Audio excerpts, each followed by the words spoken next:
Welcome to New Life Live, the premier place to receive free advice from Christian psychologists and counselors for the mental, emotional, relational, and spiritual challenges you face. Since 1988, we've offered compassionate responses that combine God's truth with proven psychological principles to guide you toward healing. Our phone lines are open. Call us now at 1-800-229-3000.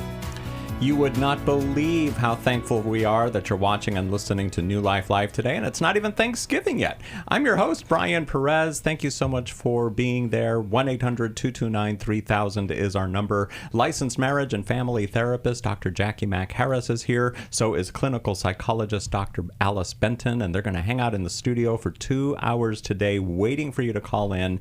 If you are an avoider, stop avoiding us. Call us, 1-800-229-3000. If you're a people pleaser, we can help you with that. But first, please call in and we'll help you at 1-800-229-3000. Dr. Alice, what have you got on your mind to start us off?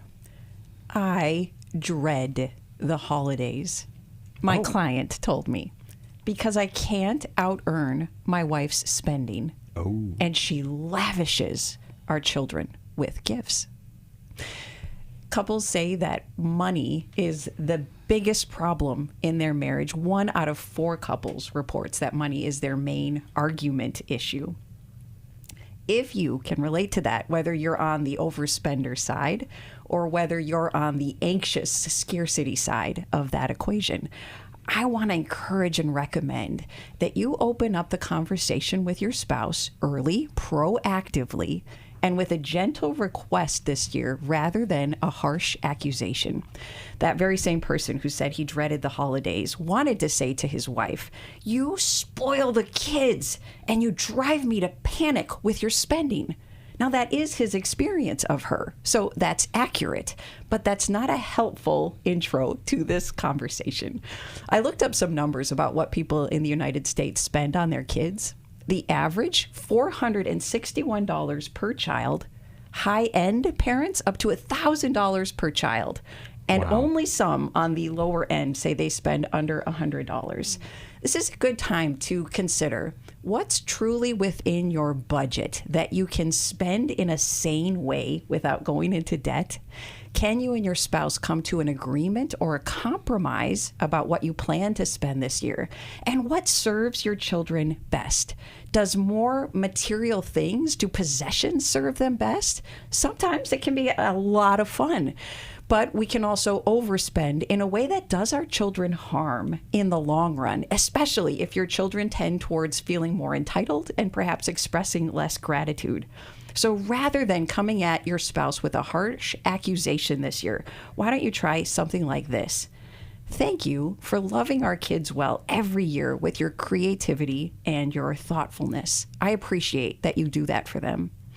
It would help me if this year we could come to a spending agreement. And I admit, I can be kind of miserly, critical, and fearful of your spending. And I know that hasn't helped you in years past. The Bible warns us about this. Luke 14:28. Plan before you build, because what happens if you get halfway through the building project and you find you've run out of funds? Yes. Christmas debt can cause such heartache and hardship. Try out the gentle request this year with your spouse. And if that sounds very complicated and frightening, because this is a tough topic of conversation, let us help you. Yes, indeed. And some of you might still be paying off your Christmas bills from 2022. And you were thinking, man, if Alice had said this to me 4 or 5 years ago, 14, 15 years ago, but there's still help and we can help you with that. So call in today. We're going to be in the studio for 2 hours at 1-800-229-3000. You don't have to spend $1,000 per kid. Now, your kid right now might be saying, yes, you do. No, you don't. So let's chat at 1-800-229-3000. If you're watching online, Facebook or YouTube, we've got the number there on the bottom of your screen. Make sure to share this on your favorite social media platform so that we can get more people calling in with their questions so that they can get the help they need, not just for the holidays, but for every day. We are New Life Live, and we are so thankful that you're joining us today. We're going to help you in just a moment.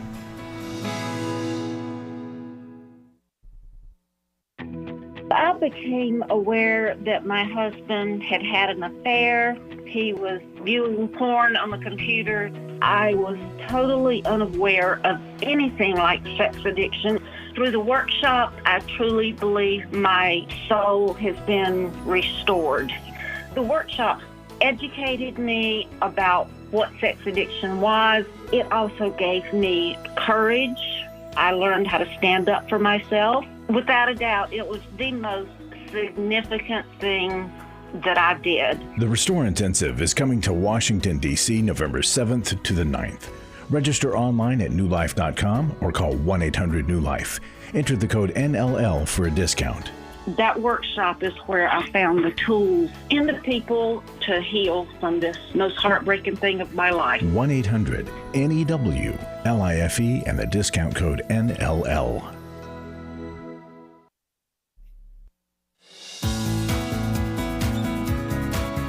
To find out more information about New Life or to order any of the resources mentioned on today's program, call 1-800-NEW-LIFE. Now back to New Life Live. If you ever miss a day of New Life Live, you can easily catch up on what you've missed. We archive everything on newlife.com and on the New Life app. There's also YouTube or your favorite podcast provider, whichever that might be. And yesterday's show is one you'll definitely want to watch, rewatch, hear, or share with your friends. Our friend, Dr. Henry Cloud, was on the show. Yes, Mr. Boundaries himself, sharing about the first devotional he's ever written. It's called To Know Him, a 90-day invitation to come to God as you are. Check it out on the newlife.com store. Beautiful book, aesthetically pleasing, as they say. Look at me using fancy words. Buy one for everyone on your Christmas list. Hey, and it doesn't cost a whole lot of money, and you'll be supporting New Life. So go there, newlife.com. We are 50 days away from the big day. Can you imagine that? Crazy. All right, let's go to the phones, and we'll begin with Johnny, who is listening on WAVA in Washington, D.C. Welcome, Johnny, to New Life Live. Thank you. Yeah, how can we help you today? I was calling. I have an issue with my son, who does not live with me. He lives alone. But we have, he was in an accident some time ago, and so since the accident, he seemed not to have recovered. But we have helped him, and so, but over the time, he's developed this anger toward me, and have said all sorts of things that are untrue concerning me. And not only that, and so I don't know if he has a mental issue going on or if it's drugs or what it might be. I have no idea. But lately he's developed this same style against his mother as well. And he said some things about his sister, of course. And so my concern, we're lost. We don't know what to do to help him or what help we can get for him. Okay. Jackie, what would you say to Johnny? Johnny, you said he had an accident? He had an accident a couple of years ago. He was in an accident at work, and he was off for that. And so... Was there a traumatic brain injury in that? Well, he did have a concussion from that. Okay. Yeah. And before that, there weren't, you guys didn't have these troubles where he had mean and untrue things to say about you and your wife? No, we thought we had a good relationship, but he goes back and is saying that even from his childhood, I have done certain things. I have not gotten along with him, in his rearing. And so, but actually, we thought it was, we had a pretty good relationship going. Oh, so... with him and I'm sorry. You were saying that there were some challenges as you were raising him. And so is it that now those things are coming up for him and he's telling you guys what he thought, what childhood was like for him? Well, he said that he didn't have a good childhood. And then he's also, but he's not spelling out what, was bad about his childhood. He don't say what it was. Yeah. So, but There's a lot. Oftentimes, the experience the child has is different than the experience the adults have, and there may be things that were done or said that were out of discipline or correction of some sort, impatience, exhaustion, anxiety, all different types of things are going on as we're parenting our children, and sometimes our reactions hurt them, and we don't notice that, we don't see it, and we don't come back to make a repair. And so they become adults who have all of this unhealed, unaddressed injury. And then they come to their parents as adults and they bring the things up. And often we as parents don't remember those things, or we're told that we did this thing and here's why we did it. And that wasn't our motivation at all. And so we challenge them, or we will disagree with them and maybe even become a little defensive, and it never goes anywhere when we become defensive, because the experience that they had was an experience of theirs. We can't change it, we can't take it away, and we maybe didn't intend for whatever happened to happen or for them to experience it the way that they did, but we need to be able to validate their experience and hear them out. Part of the repair process is listening with curiosity rather than defensiveness. Have you guys had an opportunity to have those kinds of conversations? No. As far as that goes, I mean, he will not talk with me. If he do, it ends in an argument or something like that, but we haven't had that type of conversation. So when you talk with him, it ends in an argument. What would you be talking about that would end in an argument? It basically, I don't know, like, I know one conversation we was having, and it was talking about the things that he felt he didn't agree, or he didn't like the way I was treating him and so forth. And I would try to explain, it's not like that, or I'm not trying to, mistreat him. And so, but then he was like, well, this relationship ends here. I'm done, and I have nothing else to say to you. Were you setting boundaries?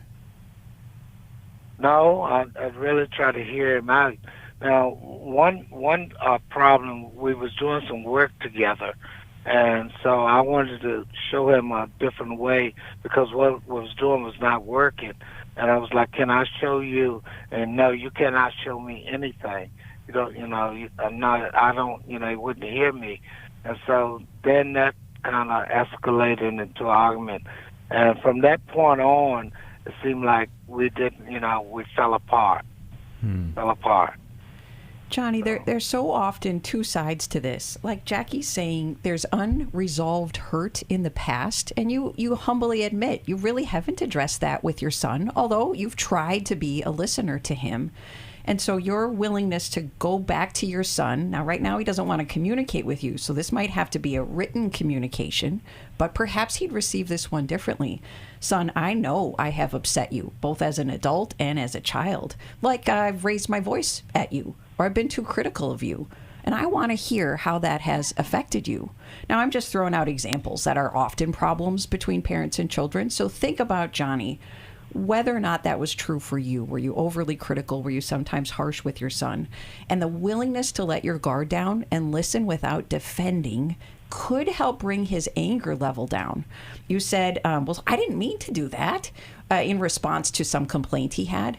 It doesn't help to tell our kids what we meant to do or didn't mean to do when they're revealing they dislike something about us. It helps more to listen longer, to try to get to the point where we can be in their shoes long enough to understand why they felt that way. Johnny, not too long ago, my oldest son said to me, "You are a mean mom." And I thought, what?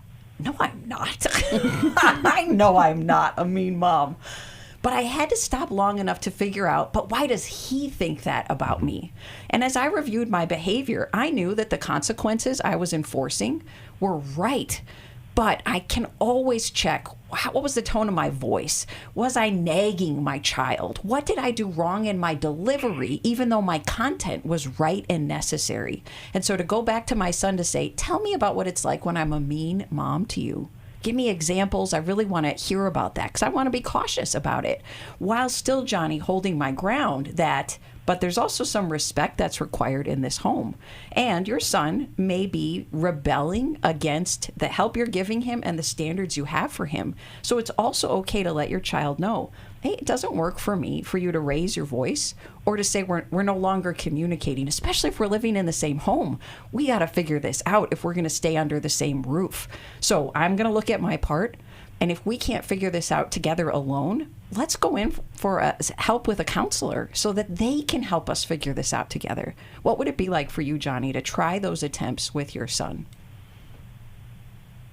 Well, I like the idea of putting it in writing because, like I said, we're not communicating. Yeah. And so I like that idea to put that in writing. If you gave such a humble invitation, like, tell me about your childhood, what was so hard for you, how do you think your son would respond? Might he open up about that? I'm not sure. He might open up about that. I mean, because I've been in prayer and trying to figure out, why he feels the way he do, and understand, what is it that causes him to be that angry at me. But when he tries to, Johnny, when he tries to tell you what makes him feel that angry, I wonder if your pushback, because it's not true for you, I wonder if that shuts the conversation down and if that's at all why you guys aren't talking now. That's very possible. The phrase, tell me more, is one of the most helpful things to say because it draws out information. We sometimes, Johnny, get accused of what somebody else did. And so your son might be carrying anger that has to do with a different person. But if you'll be a listener like Jacqui described, it is still so likely it will help lower his anger. But you also mentioned possible drug use. And if he's living under your roof, you have every right to bring that concern up and to even say, I may have to ask for a drug test if you want to choose to keep living in our home, because I have to keep everybody safe in our home. Because drugs certainly alter a person's ability to treat those around them well. And if it turns out that it's... Excuse me. But he's not living in my home. Okay, that changes it. And if it turns out that it's not drugs and that it is something between the two of you historically, it's really important that you're able to regulate your own emotion while you're in these conversations. And so, like Dr. Alice said, if you can say something like, tell me more, because in that moment, our instinct is to defend ourselves. We have to say something. And so rather than saying, that's not true, I didn't do that. No, it's not. How about saying, tell me more? Or, that's interesting. I hadn't thought about it that way. Help me understand where you're coming from. But something to get more information rather than stopping your discomfort. That's typically what we do when someone starts to say something or share their emotions with us. We begin to feel it. So he comes to you and he's very upset and he's telling you how upset he is. And you start to feel that angst, that tension. And then you are like, don't talk to me in that tone. Why are you saying these things? That's not true. Rather than hearing what the other person is sharing, we tend to bring it down so that we can be more comfortable in the conversation. If it's a threat, then that makes sense. You want to de-escalate as quickly as possible, but sometimes we need to just be able to stay present and be in the moment with someone who is upset.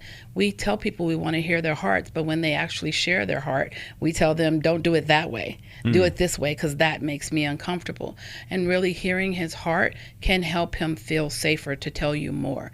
And so if you could sit through what he's saying, whether you agree with it or not, and just hear him with curiosity, you might be able to build a space where he is more willing to share with you. Because I'm not willing to share with someone who every time I go to tell them what I'm feeling, they tell me I'm wrong, that didn't happen, or they try to tell me what happens for them, right? Sometimes we'll turn the tables. Well, what about you? You always do this, or you always say that. And that doesn't, it's not conducive to continued communication. It really does just shut people down. And that reminds me of two things that we often do in conversation that we shouldn't, and that's use the words you always or you never. So what are some of the dangers in doing that? It's just too concrete and too limiting. To say someone always that's an impossibility. I'm not always doing anything. And often we say, you never accept that one-time win. So then it's not never. So we do better to just say, it feels like this, or it seems like this to me, or I experience, or I want, or I desire, or I struggle with. Mm-hmm. And it's natural to use the always or never when we're in extreme hurt, anger, or fear. So caution yourself to check the quantity of that statement. It's usually sometimes or often, not always or never. Johnny, just for calling us today on New Life Live, we're going to send you a copy of Doing Life with Your Adult Children from Dr. Jim Burns. It's available in the newlife.com store. 1-800-229-3000 is our number. We just heard from Johnny. Lee is next, and we can't wait to talk to the rest of you. We're going to be in the studio for 2 hours. Plenty of time for you to call in and talk to Doctors Jacqui Mack-Harris and Alice Benton at 1-800-229-3000. We are waiting for you, so call in today to New Life Live. I went to Every Man's Battle in 2012. My sexual integrity was not what it should have been. I sought out affairs, whether physical or emotional. Until I came to Every Man's Battle, I didn't understand that would never fill that void. Every day, men struggle with sexual integrity. Impure thoughts, strip clubs, affairs, pornography. The shame and guilt was overwhelming. For over 20 years, New Life Ministries has been helping men regain their integrity through their one-of-a-kind Every Man's Battle Intensive. You will discover what the true root of your pain is, and you will discover how to overcome. You don't have to struggle any longer. Get help in Dallas, Texas, November 7th through the 9th. Call 1-800-NEW-LIFE to register or to find out more. 1-800-639-5433 or online at newlife.com. Enter the code NLL for a discount. Every Man's Battle saved my life. 1-800-NEW-LIFE and the discount code NLL.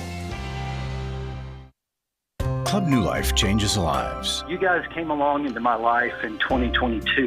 That was a really, really difficult year of my life. You can help New Life Ministries provide Christ-centered hope and counseling resources to thousands of people by joining Club New Life today. I began to really process a lot of things that I've needed to for a long time, and y'all were a very big part of that. When you sign up to support us monthly through Club New Life, you'll make a difference in the lives of individuals and families with godly counsel and connection to help. I came out of it having never experienced anything like that, and y'all were there. Join today and help continue the message of hope to a troubled world. I knew I had to keep going, and I joined Club New Life, and y'all have been the resource that has now been a light for my wife and I. Go to newlife.com/CNL, and together we can help hurting people find help and hope in life's hardest places. Keep doing what you do because it makes a difference. newlife.com/CNL.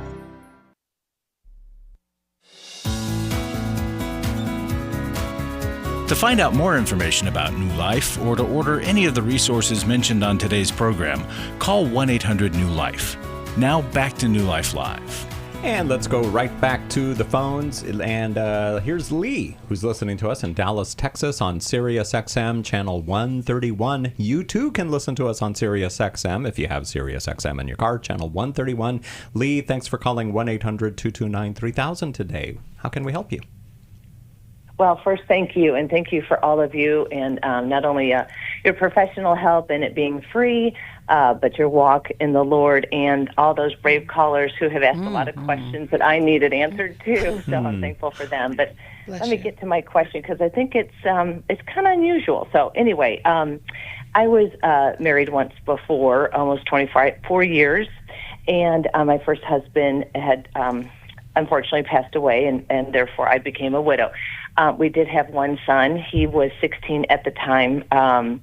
Long story short, he did not do well, but by God's grace and my husband's planning, the insurance that he left, I was able to help my son, and that was a very big blessing.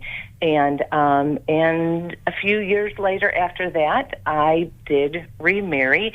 I do from what my late husband has left me. I get a certain amount of money that I was able to live on. It was a comfortable money in the home that I had and so on and so forth. So I agreed to bring that money when my new husband and I got married because we felt as a Christian couple that we we have our bank accounts are together. Our money is together. Now, the question that I have, though, is I still have some money from my first husband that he left to me because of insurance, still in stocks and things. There's an account that I can, with long-term care way in the future for me, which is another blessing for me. Now, that money that I bring in every month to be in our relationship with my new husband, that comes to us. But my husband has often said, and this is personal, but something I want to make right for my husband and I. We're doing really well as a couple, and I'm just very thankful. But this one is just a little snag, and I want to respect him as well as I talk about this. But he has said that money that I still have, that's growing or not growing. You know, I check it from time to time with my financial advisor. Mm-hmm. I have not brought that money to the marriage. And so therefore, as my husband has said, in the Bible it says the two shall become one. And I am not becoming one with him because I have not included him or brought everything to the marriage. And as I've never been a widow before, and I do have a Christian lawyer and a Christian financial advisor, and they have not said do not, but they have said, you know, that money that you still have left over, that is for you and your son. My son is in his late 20s. He's married and doing his own thing. Another phone call. He's estranged from me, but anyway, and at times I believe my husband has said, and like I said, I want to be respectful of him because I'd like to play this for him because I appreciate your advice. It may undermine him as leader of our family, you know, like I could go around him, but he knows full well I would not, he does, and we've had this conversation, I would not go around him and sneak money out or do whatever. And also, too, my husband is not, and I'll make this clear, is not a man that, we can get that new speedboat or we can get a better house. Lee, as things are going so well and you trust your husband, why are you hesitant to combine this money with him? That's a good question. And as you say that, it builds up emotions in me of anxiety and I guess grief that my husband left it for me. And I personally, too, yes, I'm a girl and I like my things, but I'm not thinking in terms of, but in the future I might want this or I might want that, because I am equally yoked. If I want something fun or do something fun, I'm going to do it with my husband. But I appreciate that question. I really do. You're right. And do you know, is the anxiety connected to your son and what you're worried will happen about his access to the money if you put your husband's name on it? No, I do not. No, I do not, because my husband left all that money in my name to take care of the things that I felt I need to do, no matter what age or what stage financially we were. So then to try to figure out the anxiety, would you finish this sentence? I'm worried that if I put my husband's name on this, then fill in the blank will happen. Wow. Okay. I need to put it in that terms. Can we play the Jeopardy theme song right now as Lee's thinking? No, I'm joking. No. Okay. No, I really do appreciate this, and this is why I called. Okay. I guess maybe it's the letting go, and it's not letting go.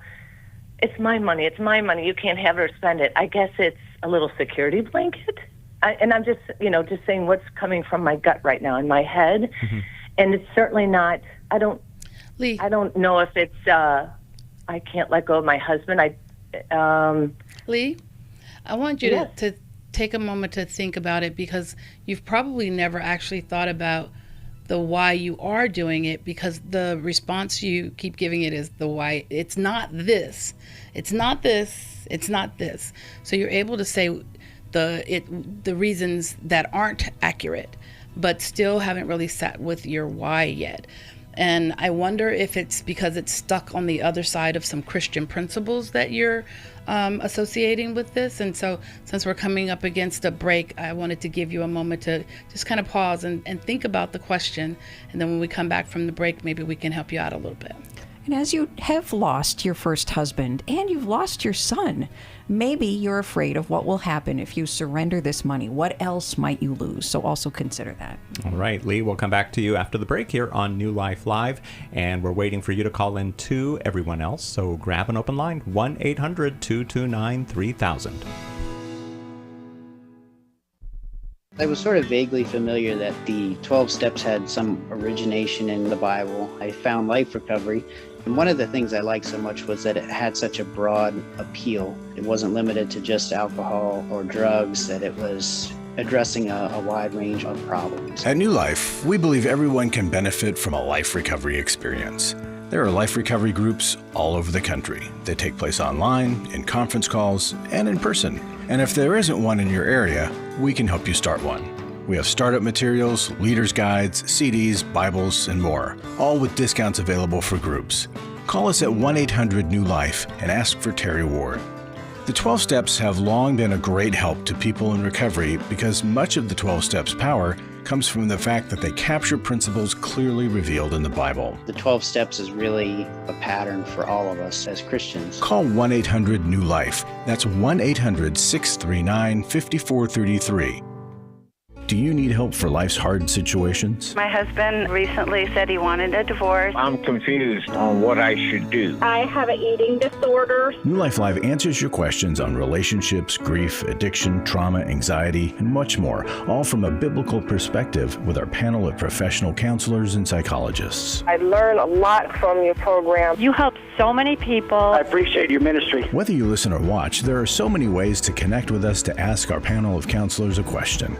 Call us Monday through Wednesday at 1 p.m. Eastern, 10 a.m. Pacific at 1-800-229-3000 to ask your question on New Life Live. Or go to newlife.com/radio for other ways to get your question answered. I'm trying to find help. I just want to know how to set boundaries. If it's a sin, what am I supposed to do? Need a therapist or a coach, a resource, or an intensive? Call us at 1-800-NEW-LIFE. That's 1-800-639-5433. 1-800-NEW-LIFE.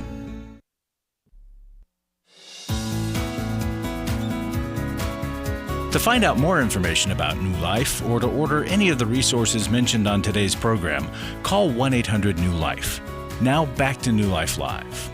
Brian Perez here with Doctors Alice Benton and Jacqui Mack-Harris, 1-800-229-3000, our number. And we're speaking with Lee in Dallas, Texas, who's listening to us on Sirius XM channel 131. And we've got lots of questions for you now, Lee. One of them first, tell us a little bit about your husband. Is this his first marriage, or just kind of give us a clue? Yes, it is. Yes. Okay. Yes, this is his first marriage, yes. So, yeah. Lee, I probably have an unpopular opinion here, but I disagree that being a Christian means that we need to share a bank account. To become one, so it's a given. Either I believe that's true or not. We got married, so what's yours is mine and what's mine is yours. I don't need your name on my accounts for that to be so. There's nothing in Scripture that says that. That's a thing we came up with because it makes us feel safer and comfortable.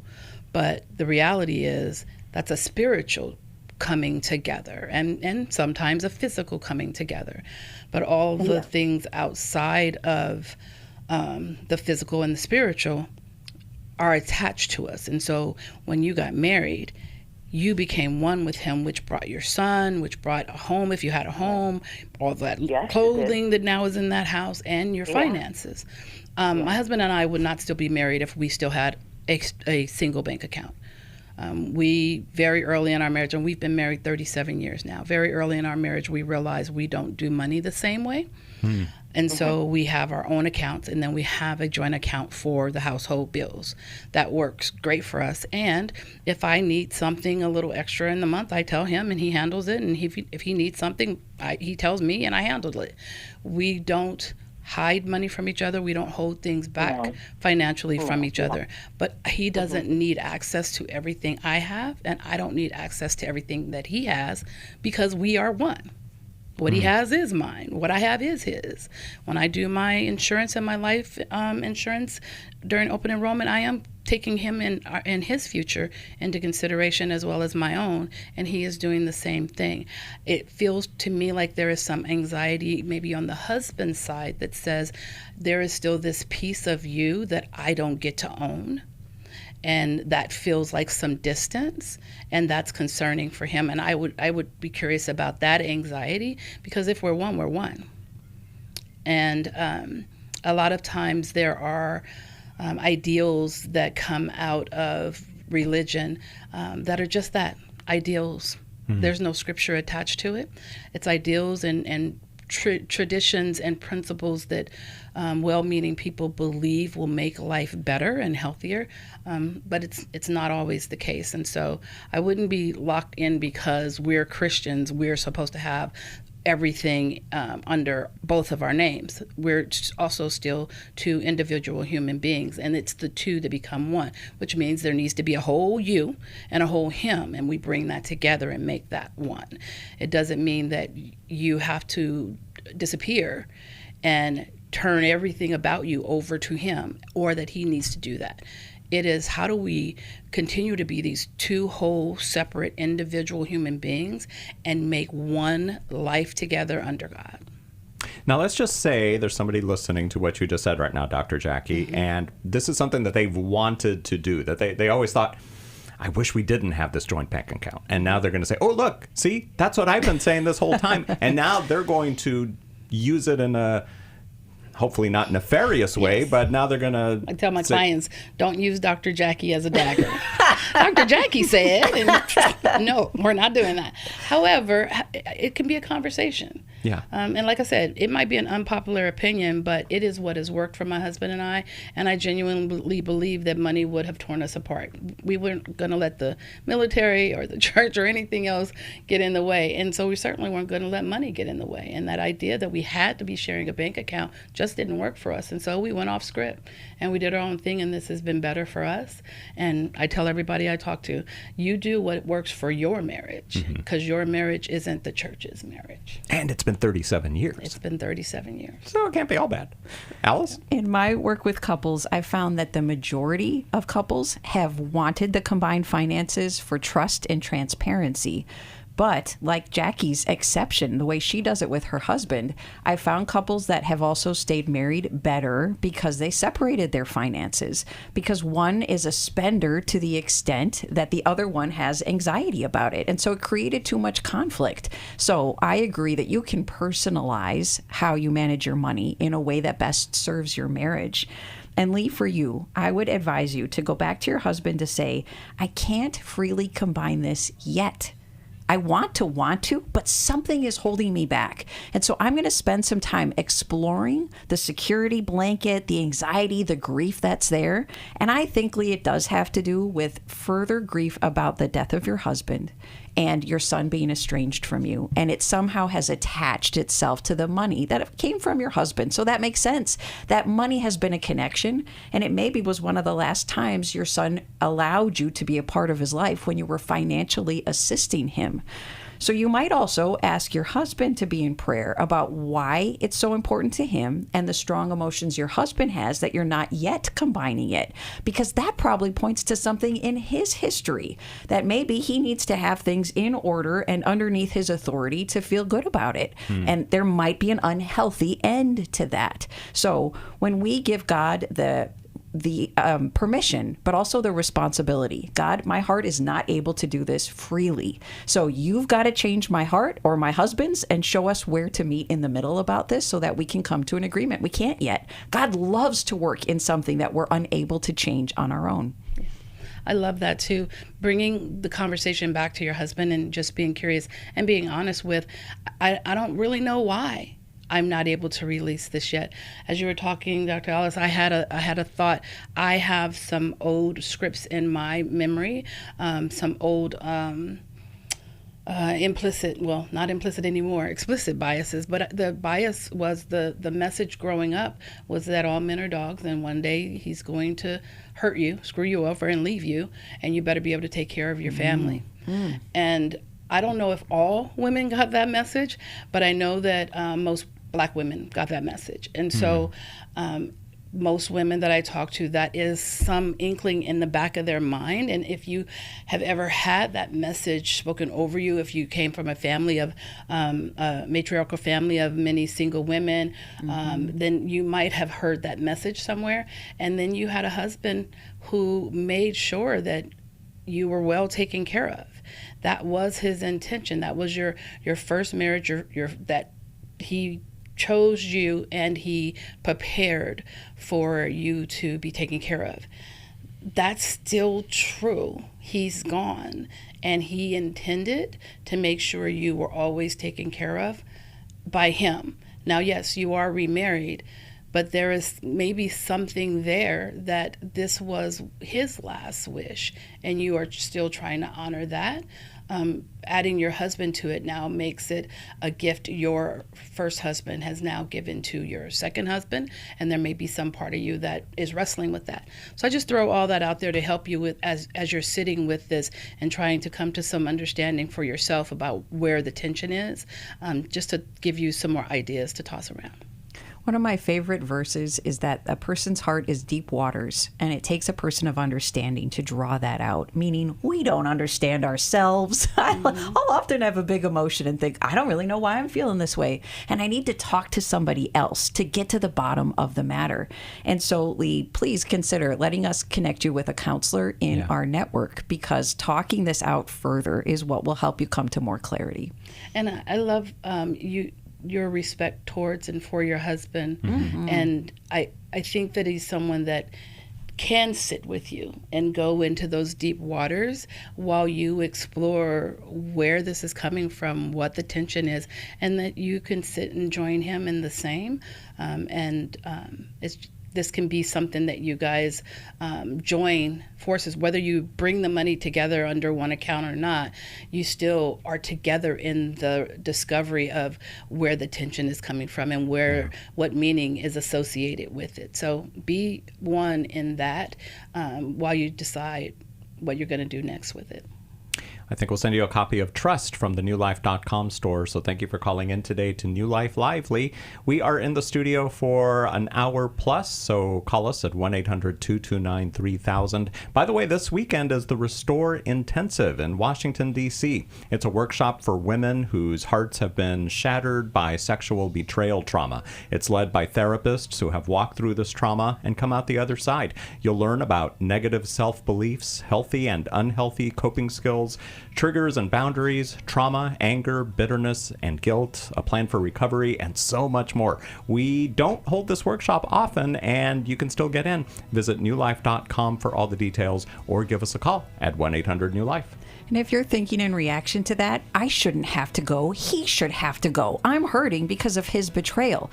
You're right, we can help him as well with our intensive for men. But this weekend, this intensive is exactly for you, because you're the one who has to carry the pain of the betrayal that was perpetrated against you. And we want to alleviate that pain, and we know how to. Yes, we do. So go to newlife.com or call 1-800-NEW-LIFE. And if you want to talk to Dr. Jacqui and Dr. Alice, 1-800-229-3000 is the number. We'll be right back. Club New Life changes lives. I think I go way back to listening to New Life, learning so much from it, and then becoming a Club New Life member. Club New Life is a monthly giving family that helps New Life Ministries provide Christ-centered hope and counseling resources to thousands of people. You know, I'm so thankful because you know why I keep giving? Because I keep learning, and I'm so thankful for all the lives that you touch every day and the people's lives. So when I get to still hear the radio show, it's just so encouraging to my heart. When you sign up to support us monthly through Club New Life, you'll make a difference in the lives of individuals and families with godly counsel and connection to help. And you know one reason I give? Because I feel like sometimes I'm hiding behind a counselor's couch listening to all this great information and not paying, so my guilt of this great advice is alleviated by being a Club New Life member. Call 1-800-NEW-LIFE. That's 1-800-639-5433. And together we can help hurting people find help and hope in life's hardest places. Call 1-800-639-5433 to join Club New Life today. For over 35 years, New Life has been the most trusted name in Christian counseling. Your ministry has saved my life. If you struggle with emotional hurt, family or marriage problems, the pit of depression, or the pain of addiction, we can help. I'm down 100 pounds now from what I was. I found a counselor through New Life Ministries, and it's just been outstanding. Our treatment programs provide clinically appropriate solutions from licensed professionals, all in a biblical framework. I have had problems with alcohol. I think God has ordained this place to be His. You don't have to be a prisoner of your pain. Help is available at 1-800-NEW-LIFE. She tells me that I'm a new man, and I feel like a new man. It worked for me, and it can work for them too. This time it is different. If you're ready to take the first steps toward genuine spiritual and emotional healing, call us today at 1-800-NEW-LIFE. God can open the door for a better tomorrow. To get someone that's competent, that's good at what they do, it's been like day and night compared to what I've had before. Call 1-800-639-5433.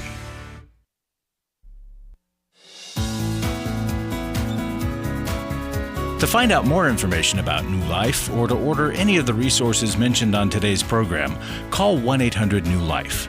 Now back to New Life Live. We have a $475,000 matching gift challenge going on right now. Generous friends of the ministry want to invite you to join them in generosity by supporting what God is doing through New Life. Generosity can be contagious, the good kind of contagious. And right now, when you give, your gift will be matched dollar for dollar. Let's make this world a better place. That's a cliche we hear all the time, but you've heard the calls. You've heard the stories of people who call in for help. They start to transform. Their families start to heal, impacting generations to come. So give online at newlife.com/match. Text the word match to 28950 or call 1-800-229-3000 and say, match me up, please. And thank you for whatever you can do. You know, there are several ways that you can get your question to us here at New Life, and that includes email or voicemail if you can't call in when we're in the studio. So here is one of those emails now. It is from Jenny in Nebraska, who asks, how do you explain my husband's attachment to objects that he connects to a memory? My husband has often displayed attachment to what I would consider meaningless objects that he connects a memory to, but it typically isn't things with me or our kids. For instance, says Jenny, he went on a day golfing tournament for a family reunion. He's not a golfer. It was just something fun he participated in. His dad was on his team, and his dad's second cousin, my husband and his dad are not even super close. His dad is a recovered alcoholic, just to show you about the lack of emotional connection they have. So my husband said he wanted to display this golf ball on his nightstand to help remind him of this memory of this random little afternoon family reunion. Actually, the reunion was people he barely knew outside of his dad. So I find it odd. And this is just one example, but I've noticed it many times over the years. Additionally, my husband and I just got back from a weekend trip, and he didn't say he wanted to save and display anything from our trip together. So it's not as if he's doing it with things from our marriage. He has a hard time connecting with me on an emotional level, and I would describe him as emotionally stunted, likely from his challenging childhood. What insight about him can be determined from this sort of thing that he does? Any thoughts, ladies? I have more insight about her than him. I just think it's interesting that it bothers her that he's trying to hold on to memory in those places where he doesn't have good attachment. These sometimes we can use objects as the attachment because it's so hard to connect with the other. And so maybe he does have some emotional avoidance, and because of the distance in the relationship, and it might be an important relationship to him that isn't as close as he wishes it would be. But to her, it doesn't seem like big of a deal. He didn't have a great relationship with his father, so it doesn't make sense that he would want to keep this memory. But of course he wants to keep this memory. He didn't have a great relationship with his father. But she can't see that other side. And so she doesn't value it. And so since she doesn't value it, she's confused as to why it matters to him, which is what stands out to me, that things she value, she would then understand, and it would be okay to have these little mementos if it was about her. If it was about their family, if it's about their kids, if it was about something she thought was important. But how about it's important to him because he had an experience he wants to remember, period. Like Alex? I don't Sorry. I don't think that he has to qualify or validate why it matters to him. She didn't have the experience, and so of course it's not important to her.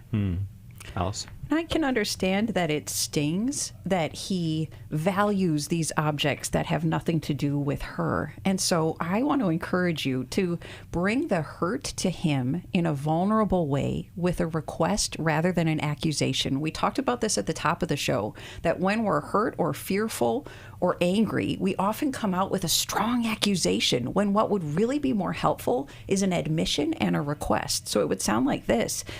Would you tell me about some memories that are meaningful to you about me and our children, and what reminds you of those memories? Are there any objects that are linked to those memories? Because you have a need that you want to have fulfilled, which is something like your own golf ball on his nightstand, so that you can see evidence of he loves you and what you do together is meaningful to him. But bring that as a request. Be cautious not to bring it as an accusation. And then I'd challenge you. Ask him, tell me some stories about that golf ball, that tournament, and why that day was so special to you. Because I would say that when a parent is an alcoholic active in childhood, actively alcoholic, those people may not have been safe for your husband to attach to, both his father and possibly his mother, but objects may have been safe to him. So I wouldn't be surprised if he had a stuffed animal, if he had a blanket that comforted him when perhaps he wasn't receiving consistent comfort from the adults in his life. So objects became the symbol of safety when people were not.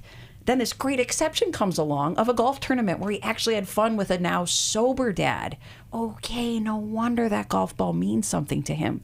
So again, get your need met by revealing your vulnerability and your hurt, and then get curious about why the golf ball is so meaningful to him. And I would think that one of the reasons he doesn't have objects for her is because she's a safe relationship. Oh, great You're point. there. Yeah. You're right there. He doesn't need a golf ball. You and his kids are in his life.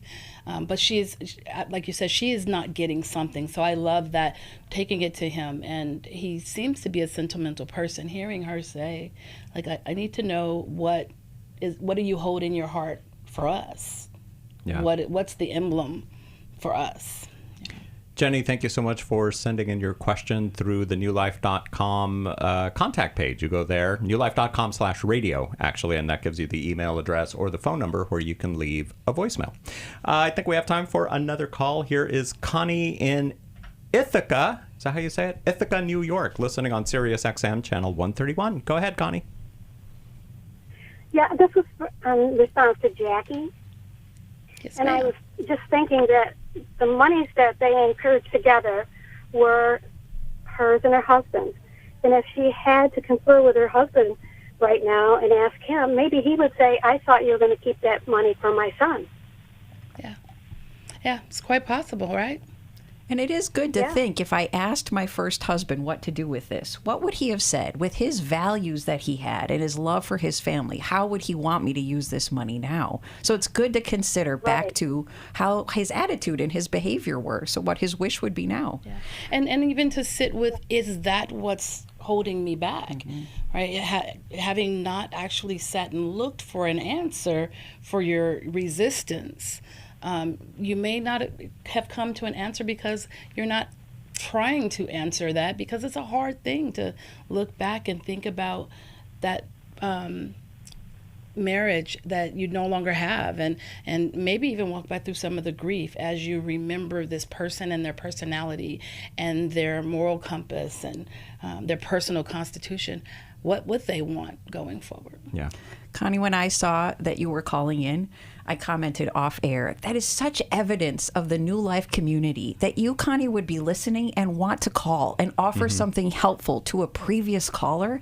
We just so appreciate the community of listeners. So thank you for that. Thank you. Yeah, it's a great community online too, on YouTube and Facebook. You see them chatting amongst each other and encouraging each other, and it's always great. And of course, to pray for each other as well. That is awesome. So this hour is about to be over, but we're going to be in the studio for another hour. 1-800 1-800-229-3000 is our phone number. We can't wait to hear from you. Thank you so much for listening and watching today. And don't forget the grief webinar that is happening next week on Thursday, November 13th. It's called Coping with Loss. And whether you're grieving the death of a loved one or walking through another kind of loss, maybe even it's a living grief that we often talk about here on New Life Live, we can help you with this. It's a 90-minute webinar. 30 minutes of it is Q&A, where you get to ask your questions and they will get answered on the program. And it's less than $20 per person. So you can sign up at newlife.com or by calling 1-800-NEW-LIFE. But call us in the program. We're going to be here for another hour. 1-800-229-3000. Thanks for listening. We hope this program has helped you by giving you insights for handling the challenges you face in your life. We want you to know that we're here for you, but you also need to know that New Life Live is a listener-supported ministry. To make your donation or to get any of the resources mentioned on today's program, call 1-800-NEW-LIFE. That's 1-800-639-5433 or online at newlife.com. Please join us again tomorrow for New Life Live.